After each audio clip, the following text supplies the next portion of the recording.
Petrol ডিজেলের মূল্যবৃদ্ধি, রান্নার গ্যাসের ভর্তুকিতে নিয়ন্ত্রণ, আদৌ খুশি নয় শহরের মধ্যবিত্ত ভোটার। অসন্তোষ রয়েছে কৃষকদের মধ্যেও।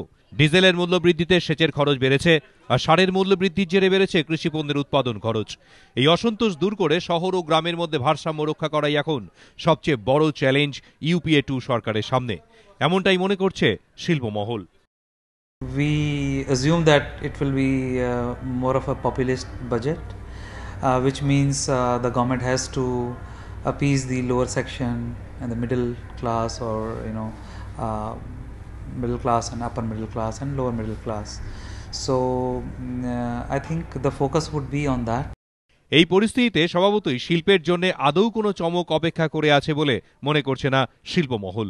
তাদের ধারণা, ভোটমুখী বাজেটে শহরের মধ্যবিত্তকে খুশি করতে একদিকে কর ছাড়ের ঊর্ধ্বসীমা বাড়ানোই হোক, কিংবা গ্রামীণ ভোটারকে কাছে টানতে নগদ অর্থ হস্তান্তর প্রকল্প, ভোটারদের মন জয়েই বেশি জোর দিতে পারে কেন্দ্রীয় সরকার।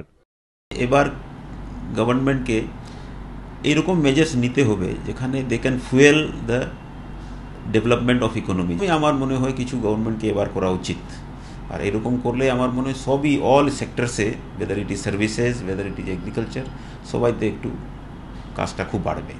শিল্পমহলের মতে নগদ অর্থ হস্তান্তরই হোক বা শহুরে মধ্যবিত্তের জন্য বিশেষ কোনো প্যাকেজ, কোনো প্রকল্পই দাঁড়াতে পারবে না সরকার যদি সার্বিক উন্নয়ন কর্মসূচি থেকে মুখ ফিরিয়ে নেয়। এ কারণে সকলের কাছে সুফল পৌঁছে দেওয়ার তাগিদেই দেশের পরিকাঠামো উন্নয়নে আরও বেশি জোর দেওয়া উচিত বলেই মনে করেন তারা।